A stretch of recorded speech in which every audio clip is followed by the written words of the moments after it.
All we had to do was follow the damn train, CJ.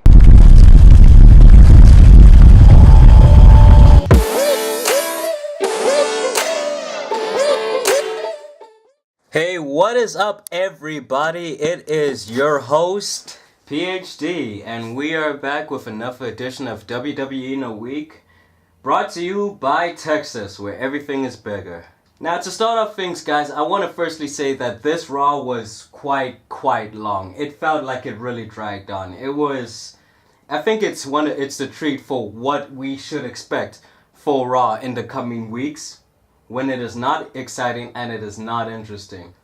To start things off, we had Seth Rollins on the outside of the arena trying to cut a promo if he was looking for the Demon King. It was a bit funny. It kind of reminded me of Carlito. Moving on from that, Lana and Rusev came in declaring that there would be no Raw, as they were the voice of IWC. And Mick did not take kindly to that. So yeah, eventually Rusev dragged it on. He brought in Stephanie McMahon too, which eventually led to Rusev getting the match. Tough break. After that we had Sheamus versus Sami Zayn. It kind of looked like they were making out.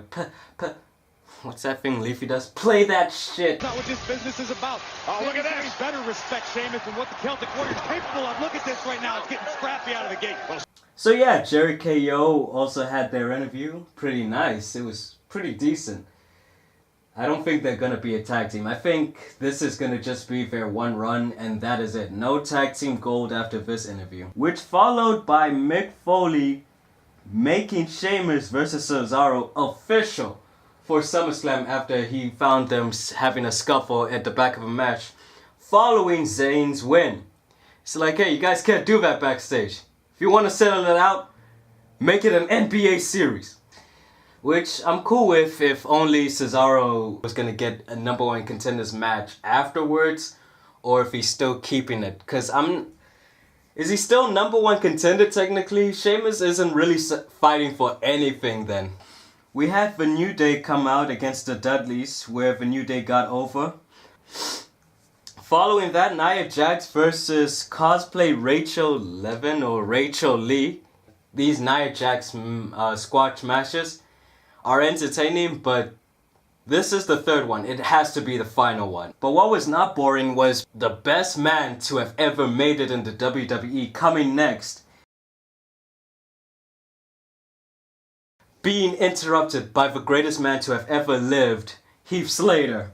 It was actually a nice segment. Fuck the promo, it was a nice segment.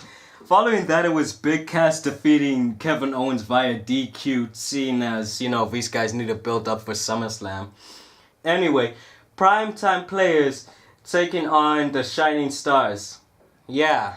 Neville versus Mahal. Cool. Yeah. Neville wins. Jesus, this was boring. After Neville versus Mahal, we had Seth Rollins coming out to the ring trying to chase out the Demon King. But before that, the cameras didn't put onto it because Kevin Dunn was actually doing a good job this week.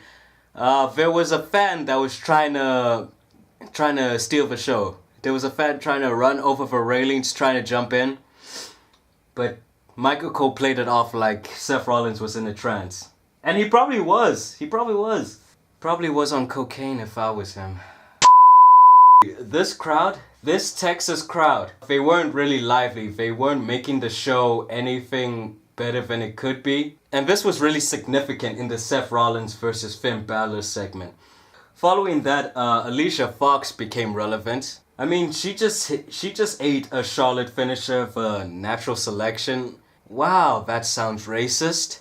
But yeah, following that, it was actually a nice placing if I think about it. It was placed right before the main event, which pitched Roman Reigns against Rusev. No one looked weaker than the other, but both men looked about as strong as the other two. But yeah, overall this pointed out that Rusev can be a main event guy. But moving on from that, we went to Smackdown in Austin, Texas. I couldn't remember where Raw was from. But I know we were in Austin. It was your usual Smackdown opening with Daniel Bryan and Shane McMahon. But Heath Slater came back and he's like, look, saw the tape. I'm sorry. Here's a gift basket. Randy Orton was there too. He was standing there.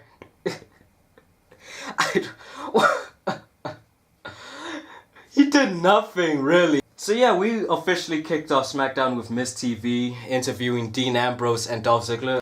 This felt like two guys really fighting for what was important. Following that, you had a tag team match with heels versus faces, Ascension, Vaudevillains, and Breezango against the Hype Bros, American Alpha and the Usos, where American Alpha picked up a second consecutive pinfall over Vaudevillains. After that, we had a Trap Queen, Naomi, debut her new entrance. So yeah, moving on from Naomi's lackluster match, or nothing of a match, we had Heath Slater versus Randy Orton, where Randy Orton just beat the living shit out of Slater. Heath Slater went to Suplex City, followed by an RKO. Following that, we had Eric Rowan versus the WWE champion Dean Ambrose. But yeah, at least Dean Ambrose is looking like an NWA champion, you know? At least he looks like a territorial champion. Oh yeah, Dean Ambrose won. Following that, we had Becky and Carmella taking on Natalya and Alexa Bliss. This match actually led to another SummerSlam match being made official. It'll be Team Heel versus Team Face with Becky, Carmella, and Naomi taking Natalya, Alexa Bliss, and Eva Marie in 6 women's tag team match. Moving on from that, Corbin bullying again. Why the fuck is Corbin bullying Kalisto? Can't this guy get something to do? Look, Corbin, Kalisto, Del Rio, Sami Zayn of all people. These 4 guys are not doing anything since the brand split has happened. Alright? Kalisto's just getting bullied. Corbin is just being the bullier. And Sami Zayn is just what? He's just a placeholder really. He's not even in a feud right now. Sheamus is in a feud right now. And Del Rio, well, he's suspended currently.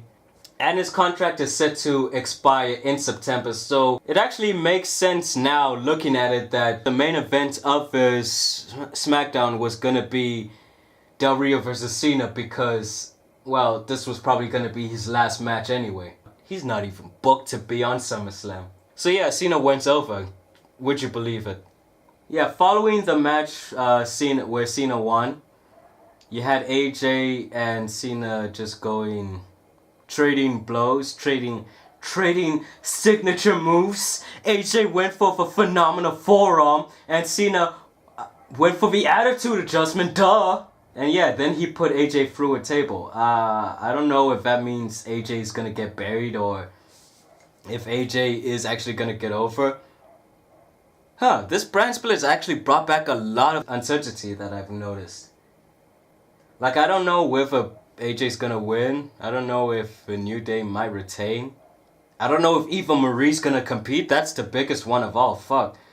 And shit, I don't even know if Heath Slater's gonna appear. Leave a comment below if you think that's gonna happen. So yeah, John Cena put AJ through a table and Roman Reigns dishonored Russia completely. Fuckface. All around. I hope you guys liked the video.